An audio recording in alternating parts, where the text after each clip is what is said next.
Chers amis, on a tous besoin d'un médecin, d'un kiné, d'un banquier, d'un charpentier, d'un avocat, d'un psychologue, d'un comptable et pourquoi pas d'un homme d'église. Cela se faisait non seulement par le passé, mais se pratique également aujourd'hui. Si vous souhaitez prendre contact avec nous, un téléphone, le 09 53 61 77 96 ou pourquoi pas sur rendez-vous, lieu la Cité de Lumière, l'adresse le 46 rue du Faubourg Sermorant à Voiron.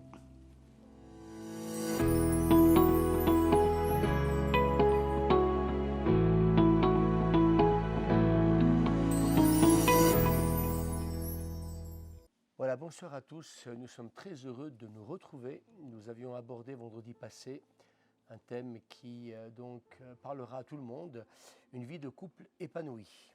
Alors, bien entendu, nous pouvons dire ce soir être lent à parler et réfléchir d'abord. Je me rends compte que parfois, on exprime les choses trop vite sans prendre le temps de réfléchir. Bien entendu, il nous faut aussi répondre aux uns et aux autres avec douceur et sans colère.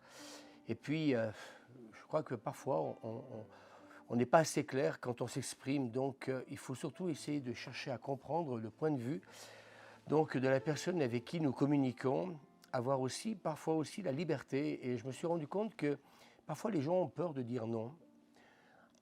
Un oui, c'est un oui, un non, c'est un non. Et d'ailleurs, la Bible en parle. Et c'est important quelque part, ben oui, mais quand on n'est pas d'accord, on n'est pas toujours obligé de dire oui alors que ça ressemble à un non. Admettre aussi parfois dans la communication, quand il nous arrive d'avoir des partages, eh bien qu'on se soit trompé. Alors bien sûr, c'est très dur à reconnaître, mais je crois que pour régler certains différends, eh bien, il faut parfois, pouvoir reconnaître que oui, on peut se tromper comme les autres. Et puis, il faut aussi tolérer les divergences donc d'opinion. Et il y a une chose aussi qui parfois, je crois, dans la relation, dans une vie maritale et puis aussi dans l'amitié, eh bien, c'est l'écoute attentive. Et parfois, on a le sentiment que nous sommes en train d'écouter les autres, ou ils ont le sentiment qu'on les écoute, et puis en fin de compte, on est ailleurs. Et je crois que le fait d'écouter une personne quand elle nous parle, eh bien, c'est démontrer une preuve d'amour. Pour ma part, eh bien, écoutez, je passe mes journées à écouter du monde, et il est vrai que je fais toujours très attention de la manière dont je les écoute, je les regarde. Et puis, bien entendu, on le voit de plus en plus aujourd'hui dans ce monde où le téléphone et le reste a tellement pris de place que voilà, on ne peut pas faire 50 000 choses en même temps. Et c'est toujours, moi je crois, déplaisant quand quelqu'un attend de l'attention, qu'on puisse peut-être malheureusement, prendre le portable, regarder si on a pas reçu un SMS et je crois que parfois, ça peut aussi, je dirais, attrister la personne qui a besoin d'être écoutée. Alors bien sûr, prendre la parole quand la personne qui nous parle a fini. Je me suis rendu compte parfois qu'on aurait cette tendance à couper la parole à une personne quand elle parle et je crois que c'est important d'y veiller, de faire attention. Et puis aussi un point qui me semble aussi important dans la vie maritale et comme dans l'amitié, c'est dire la vérité donc dans l'amour. Alors parfois, il est difficile de dire la vérité parce qu'on a peur de blesser, mais je crois que quand on aime véritablement, on se doit de dire la vérité pour que nous puissions aider la personne qui peut-être a besoin, parce que parfois on n'a pas toujours cette tendance à reconnaître que nous avons peut-être des tendances, nous avons peut-être des manières d'agir qui ne sont pas toujours louables et je crois que le regard des autres peut nous aider. Alors, j'ai envie de vous dire aussi ce soir qu'il nous faut, je l'ai dit vendredi passé, fréquenter des personnes heureuses, pacifiques et puis aussi des personnes qui sont des artisans de paix. Et je crois que véritablement, nous sommes à l'image des gens que nous fréquentons. Et pour ma part, ces dernières années, avec Suzanne, mon épouse, nous veillons aussi donc à toute forme de relation. Alors, le bonheur, c'est contagieux, mais par contre, les mauvaises compagnies peuvent aussi corrompre les bonnes mœurs. Alors, je crois qu'on a besoin de faire attention dans les relations que nous pouvons avoir, même aussi dans la vie maritale. Et je crois que parfois, les relations que nous pouvons avoir en tant que couple, peuvent avoir aussi une incidence sur peut-être notre manière d'agir, notre comportement. Et c'est pour cette raison qu'il nous faut aussi faire attention dans les amitiés que nous pouvons donc expérimenter. Alors bien sûr que communiquer, c'est donner ou transmettre une information, c'est faire passer quelque chose donc à quelqu'un, et puis c'est faire partager aussi parfois des sentiments. Et je lisais vendredi passé, nous faut, moi je crois, pour vivre une vie heureuse avec les autres, c'est parfois répandre son cœur et ne pas avoir peur de le faire. Si justement nous avons en face de nous une écoute attentive. On communique beaucoup avec les mots, mais aussi avec les yeux. Et je pense que vous êtes aperçu que parfois, un regard, comme on dit, en dit long. Alors, je crois que ce sont des grandes lignes donc pour une bonne communication. Alors, je pense aussi que quand parfois on a quelque chose à dire à quelqu'un, il faut choisir le bon moment. Je me suis rendu compte en tant que pasteur, comme je disais tout à l'heure, je reçois pas mal de monde.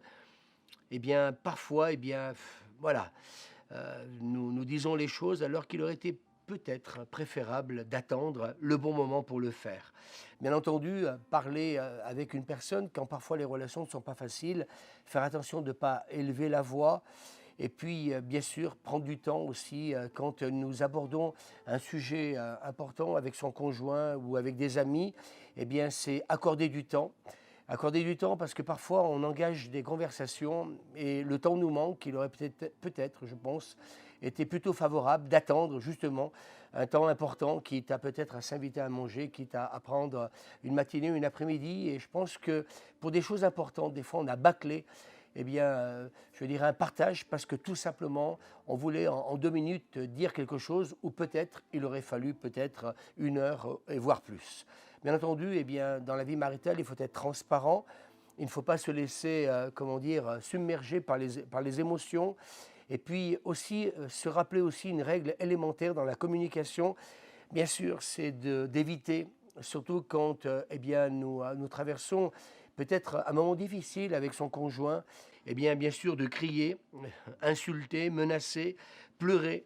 Je me suis rendu compte que parfois, les gens ont cette tendance à pleurer dès que on commence peut-être à leur dire quelque chose et elles le prennent comme un sentiment où on est là pour les blesser alors qu'on n'est pas là pour blesser, mais on est là parce que je pense que parfois il faut aussi, comme j'ai dit tout à l'heure, s'entendre dire la vérité et puis aussi, écouter. Éviter de refuser de parler. Je pense que des fois, certains restent dans un mutisme alors que peut-être, ce serait peut-être l'occasion justement d'exprimer et d'oser dire donc les choses. Alors, bien sûr, éviter de dire jamais et toujours, c'est toujours la même chose avec toi. Ce sont des choses qu'il faut éviter dans la communication, de dire à son conjoint ou à quelqu'un que nous aimons, tu tiens jamais tes promesses. Alors même si c'est la vérité, je crois qu'il nous faut veiller à la manière comme on peut peut-être s'exprimer. Alors bien sûr qu'il y a des règles d'or dans une bonne communication et une des règles d'or, c'est le respect. Et je crois que quelque part, nous sommes conscients que dans la vie maritale, comme dans l'amitié, il peut nous arriver d'avoir tous des moments de désaccord, bien sûr, sur différents aspects de la vie. Alors, bien sûr que la crainte de s'exprimer parfois, parce qu'on a peur de briser donc son couple, peut parfois, malheureusement, nous empêcher d'aller jusqu'au bout de ce que nous avons à dire. Alors, bien sûr, il nous faut donc échanger nos opinions, parfois argumenter, bien sûr, dans le calme et sans accusation. Et puis, bien entendu, les attentes et les besoins, parfois, du mari ou de la femme sont parfois différents. Alors, bien sûr, quand on partage, on peut se sentir incompris. Et puis, quand on se sent incompris, c'est le risque que l'on peut prendre, c'est de s'éloigner de l'autre. Alors, bien sûr que l'objectif dans une vie maritale, une vie de couple, c'est de pouvoir s'exprimer librement dans le respect de l'autre. Toujours vouloir avoir raison, ce n'est pas une attitude, positive, et il nous faut faire attention. Bien sûr que dans nos partages, il est préférable, et moi je crois, et c'est important de dire, et peut-être de l'exprimer à son conjoint, je me sens délaissé, ou j'ai l'impression plutôt que de dire tu me délaisses ou tu n'es pas assez présent. Alors il est important de prendre mutuellement conscience qu'il est normal, et moi j'ai peut-être envie de le dire ce soir, qu'il est normal d'avoir des divergences d'opinion. Et il faut de part et d'autre accepter ce fait. on n'est pas toujours d'accord. Et ce n'est pas pour ça qu'on n'est pas d'accord avec son mari et sa femme, et bien que cela doit engendrer, comment dire, un conflit. On a, pour certaines choses, eh bien oui, une vision différente. Eh bien écoutez, c'est aussi ça l'amour. L'amour, c'est aussi de respecter l'autre dans ses convictions. Et je crois que parfois, il y a des relations difficiles dans la vie maritale parce qu'on persiste à toujours vouloir avoir raison, alors que je pense que, ben oui, on ne peut pas toujours s'entendre dans tous les domaines. Et c'est ce qui fait aussi, eh bien, je dirais, la richesse de la communication. Donc, bien sûr, il n'est pas toujours facile d'exprimer ses attentes et ses besoins, mais je pense qu'il faut le faire d'une manière claire et précise afin de bien se faire comprendre par son mari et donc et par sa femme. Bien sûr que l'écoute est quelque chose d'important. J'en parlais tout à l'heure, le respect de l'autre afin d'éviter donc une escalade en présence d'un désaccord. Et puis, quand il y a un problème, eh bien, il faut, moi je le crois, s'asseoir autour d'une table et il faut donc en discuter, il faut en parler. Et puis, comme j'ai dit tout à l'heure, eh bien, savoir accepter donc nos différences. Rien ne sert de blâmer ou d'essayer donc de changer l'autre. Moi, je crois que plutôt que de vouloir changer l'autre, c'est changer soi-même. Et c'est important, et bien quelque part, j'ai écrit, eh bien des fois de balayer devant sa porte. Mais on a besoin d'une bonne communication. Et bien sûr, ça commence par une écoute active afin de saisir eh bien, ce que peut-être l'autre tente d'essayer d'exprimer. Je me suis rendu compte que des fois, parfois, on a du mal à essayer de comprendre l'autre parce qu'il a peut-être de la difficulté à exprimer peut-être une vérité. Et c'est jamais facile de dire une vérité à quelqu'un. Je pense que vous êtes tous d'accord avec ça. Mais je pense qu'il faut laisser eh bien, le temps à cette personne de s'exprimer et puis qu'on puisse la rassurer plutôt que quelque part eh bien, voilà, essayer de créer une certaine tension parce que eh bien, cette personne a du mal donc, à dire ce qu'elle pense. Alors bien sûr, prendre le temps aussi de répéter aussi ce que l'autre exprime permet aussi d'assurer une bonne compréhension. Je pense que des fois, parfois, eh bien oui, on ne laisse pas assez le temps à une personne de développer ce qu'elle a à nous dire. Eh bien, je crois que quand on commence une phrase, eh bien, laisser cette personne, eh bien, donc de la terminer. Et puis, bien sûr, il est conseillé d'écouter jusqu'à la fin. Et je me suis rendu compte des fois que, oui, j'ai compris, puis en fin de compte, on n'a pas toujours compris ce que l'autre voulait exactement exprimer. Et des fois, eh bien, je me suis rendu compte moi-même aussi, des fois, qu'il m'est arrivé de faire des erreurs parce que je pensais, je dirais, en quelques secondes, avoir compris ce que la personne voulait exprimer. Et puis, en fin de compte, des fois, je me suis retrouvé dans l'embarras parce qu'en fin de compte, eh bien, je pensais que cette personne voulait dire telle chose alors qu'elle voulait exprimer autre chose. Et c'est important, moi, je crois, eh bien, d'insister, de laisser l'autre s'exprimer jusqu'au bout. Et puis après, je pense que le fait de pouvoir l'écouter, c'est aussi peut-être l'occasion, en écoutant cette personne, eh bien, de pouvoir argumenter donc aussi par la suite. Je crois qu'il faut être délicat et puis quelque part pas toujours vouloir avoir raison, être dans une attitude de gagnant. Lorsqu'il s'agit d'exprimer un désaccord sur des situations importantes, je crois qu'il faut éviter d'être sur la défensive, de s'emporter inutilement ou de devenir donc colérique. L'humour aussi est un outil donc important qui parfois, quand on a aussi des choses à dire à quelqu'un, ça peut aussi détendre l'atmosphère et puis ça peut, moi je crois, contribuer à avoir des échanges beaucoup plus harmonieux. Deux blagues que je voudrais peut-être vous raconter. J'ai voulu faire comme en Italie, chanter à ma fenêtre. Je vais recommencer cet après-midi pour avoir la deuxième pantoufle. J'ai trouvé cette blague pas mal. Et puis une autre, purée, tout le monde sort son chien. Moi j'ai une tortue, ça fait déjà 3 heures que je suis dans l'escalier. Donc voilà, je pense que des fois, il faut savoir comment dire, eh bien, prendre le temps aussi, eh bien, quand nous avons même des choses, comment dire, importantes, eh bien, à partager avec quelqu'un, eh bien, de laisser la place aussi à l'humour. Et moi j'aime ça. Et quelque part, eh bien, ça peut permettre je dirais, de détendre l'atmosphère. Donc, être honnête aussi, être soi-même, être transparent, bien sûr, ce sont des choses qui sont extrêmement importantes donc, à considérer dans une relation avec son mari, sa femme, donc, ou des amis, ou un membre de la famille.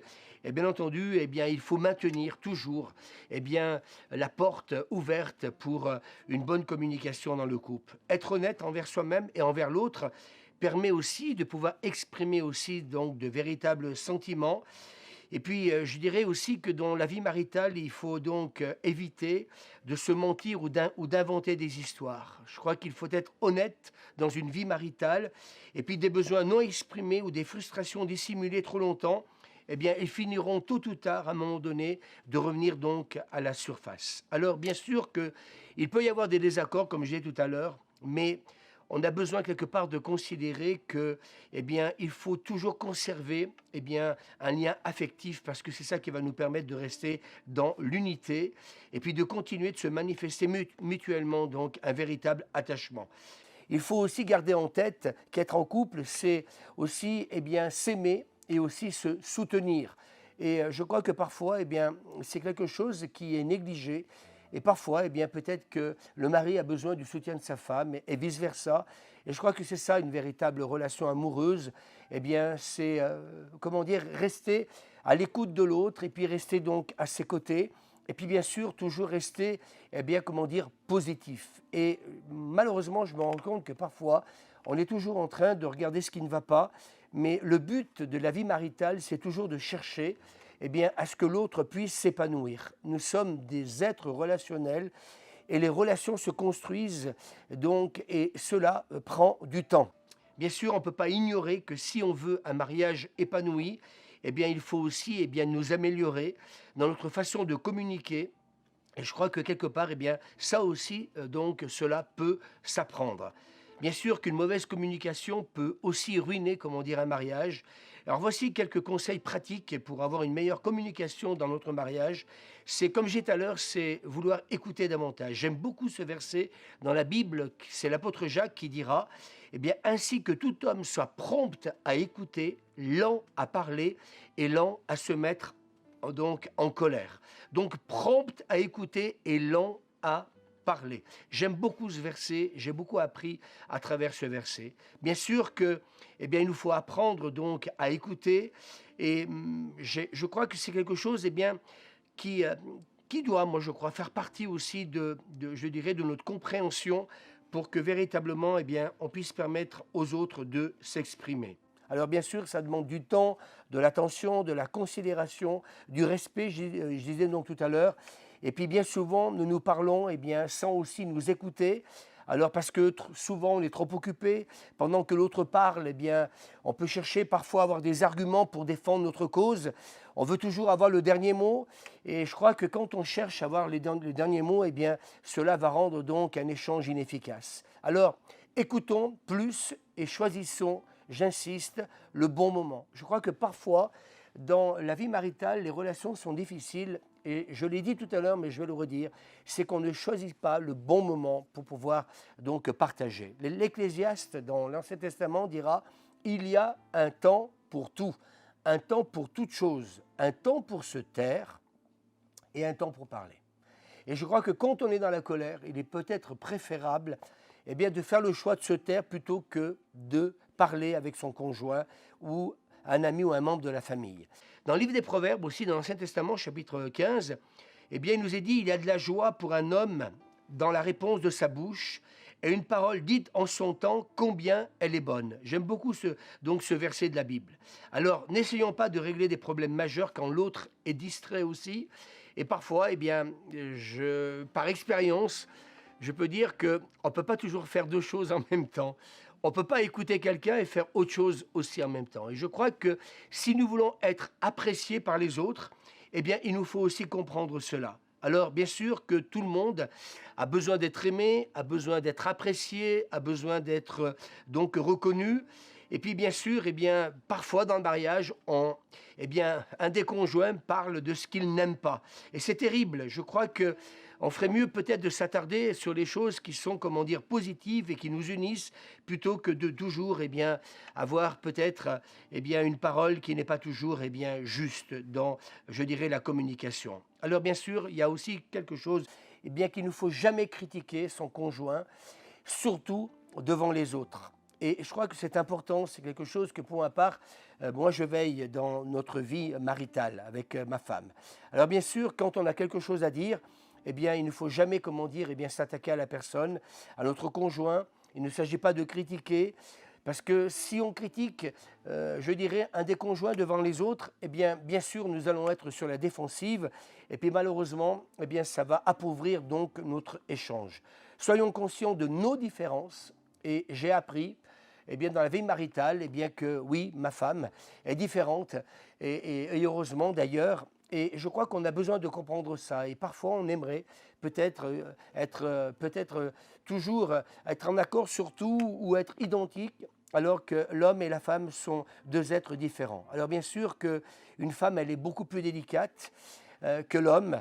Et je crois que c'est important qu'on puisse donc faire attention dans les mots qu'on peut employer. Et puis j'ai envie de dire aussi donc aux dames, si vous voulez que votre mari vous comprenne, eh bien il faut parler des fois plus clairement, plus direct, simple, et puis aller droit au but. Et je pense que c'est quelque chose qui est important aussi. Alors bien sûr que le mariage n'est pas facile et que parfois, on a peut-être blessé son conjoint. Cela peut arriver, peut-être plusieurs fois dans une semaine, voire par jour. Mais il y a quelque chose que la Bible nous apprend, c'est le pardon. Et c'est très important aussi de s'exercer aussi à oublier les offenses. Parce que si on ne prend pas le temps aussi de les oublier, elles vont revenir sans cesse. Et quelque part, nous en ferons donc subir les conséquences à notre donc conjoint. Voilà, pour terminer, j'ai presque envie de vous dire qu'il faut donc s'apprécier mutuellement et puis se célébrer plus que peut-être se critiquer, parce que cela peut être utile d'avoir toujours à ses côtés quelqu'un qui va toujours nous élever vers le haut plutôt que vers le bas. Voilà, écoutez, j'ai envie de vous dire, passez une bonne fin de soirée et à très bientôt. Et nous aurons la joie de pouvoir nous retrouver un autre vendredi soir. Merci.